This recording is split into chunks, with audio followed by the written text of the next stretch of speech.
Inilah hal mengerikan yang akan terjadi ketika manusia tidak tidur selama 30 hari. Apakah kalian pernah mendengar eksperimen tidur Rusia? Ya, di video sebelumnya aku sudah bahas sekilas mengenai hal ini dan sekarang kita akan bahas lebih detail lagi. Menurut cerita, kisah ini terjadi pada akhir tahun 1940-an ketika Perang Dunia Kedua berakhir dan Joseph Stalin masih berkuasa penuh. Tujuan eksperimen ini konon adalah untuk menghilangkan kebutuhan tidur pada manusia. Mereka ingin tahu apa efek yang akan terjadi ketika manusia tidak tidur dan mampukah manusia tidak tidur dengan waktu yang cukup lama. Jadi ceritanya di sebuah pangkalan rahasia yang dijaga ketat, sekelompok peneliti melakukan percobaan kejam terhadap 5 tahanan gulag, di mana mereka dijanjikan kebebasan jika dapat bertahan hidup selama 30 hari di sebuah kamar yang diisi dengan gas psikotropika yang membuat mereka tidak bisa tertidur. Kelimanya dimasukkan ke dalam sebuah ruangan yang tertutup, dan para tahanan hanya bisa berkomunikasi melalui sebuah mikrofon. Di tempat itu mereka dilengkapi dengan buku, toilet, air, dan makanan yang cukup untuk bertahan selama 1 bulan penuh. Selama 3 hari pertama, semuanya berjalan masih dengan baik.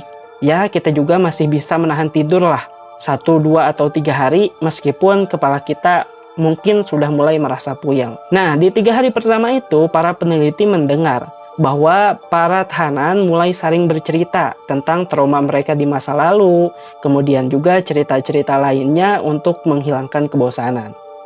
Kemudian setelah 4 hari berjalan, percakapan mereka ternyata kini mulai berubah ke arah dark dan mulai mengarah ke arah yang lebih menyeramkan. Kemudian pada hari kelima, para tahanan mulai menunjukkan paranoia, di mana mereka mengeluh mengenai masa lalunya yang membuat mereka sampai menjadi subjek percobaan ini. Hari-hari berikutnya, alih-alih berbicara satu sama lain, mereka kini mulai berbisik melalui mikrofon. Mereka berpikir bahwa mereka bisa mendapat kepercayaan dari para ilmuwan dengan mengkhianati sesama mereka. Lalu pada hari ke-10, jeritan-jeritan mulai terdengar.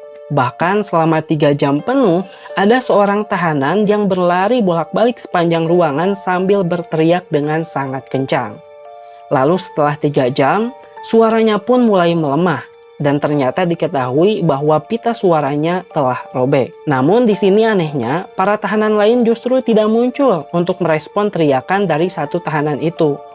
Para ilmuwan pun mulai khawatir karena mereka tidak mendengar apa-apa dari dalam ruangan. Dan mereka bingung, kemana nih tahanan yang lain?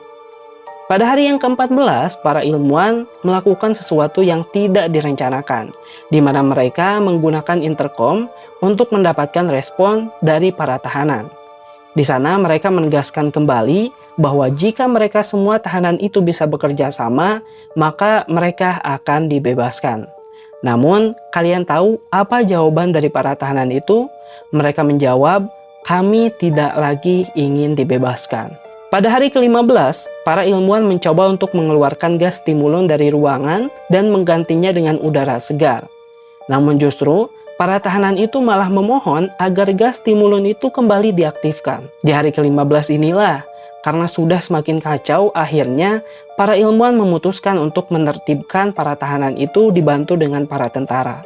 Namun saat pihak tentara tiba di tempat percobaan dan memasuki ruangan, mereka pada saat itu menemukan hanya ada 4 saja dari 5 tahanan yang masih bernafas. Dan mereka juga menemukan para tahanan itu ternyata tidak pernah menyentuh makanan yang diberikan dalam 5 hari terakhir.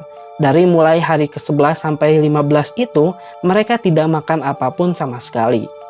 Dan yang lebih mengejutkan lagi, mereka juga menemukan potongan daging pada bagian paha dan dada tahanan yang sudah meninggal telah hilang. Ternyata daging tersebut setelah dicari ditemukan menyumbat saluran pembuangan sehingga membanjiri ruangan dengan air setinggi 10 cm. Tak hanya itu, bahkan tahanan yang masih hidup kehilangan kulit dan daging akibat luka yang tampak dibuat dengan sengaja.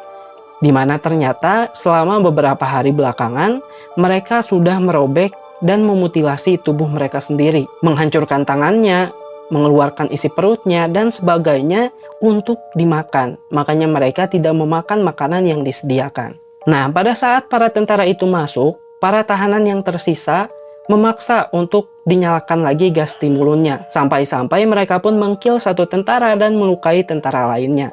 Sehingga terpaksa satu orang tahanan itu pun ditembak demi keamanan. Sementara satu tahanan lagi kemudian diperintahkan untuk tidur dan meninggal seketika setelah matanya terpejam. Jadi kini hanya tersisa 2 tahanan lagi yang masih hidup. Dalam kondisi ini peneliti pun menolak untuk melanjutkan eksperimen, tapi perwira tinggi Uni Soviet pada saat itu memaksa agar eksperimen ini terus dilanjutkan, bahkan dia menyuruh para peneliti untuk ikut masuk ke dalam ruangan penelitian itu dan memeriksa langsung para tahanan.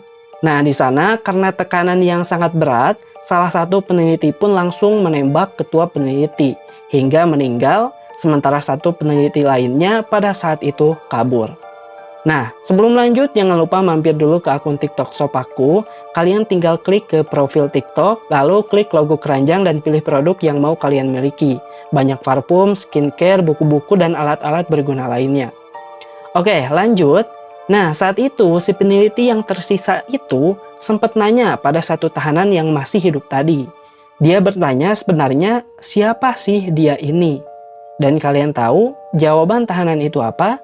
Kami adalah kejahatan pada pikiran manusia yang selama ini dikendalikan oleh tidur. Lalu kemudian ilmuwan itu pun menembak tahanan yang tersisa tersebut. Dan dalam detik-detik terakhirnya tahanan itu pun mengatakan, akhirnya dikit lagi aku bisa bebas. Nah, itu dia guys ceritanya mengenai eksperimen tidur Rusia. Next kita bahas apa lagi? Silahkan kalian komen di kolom komentar.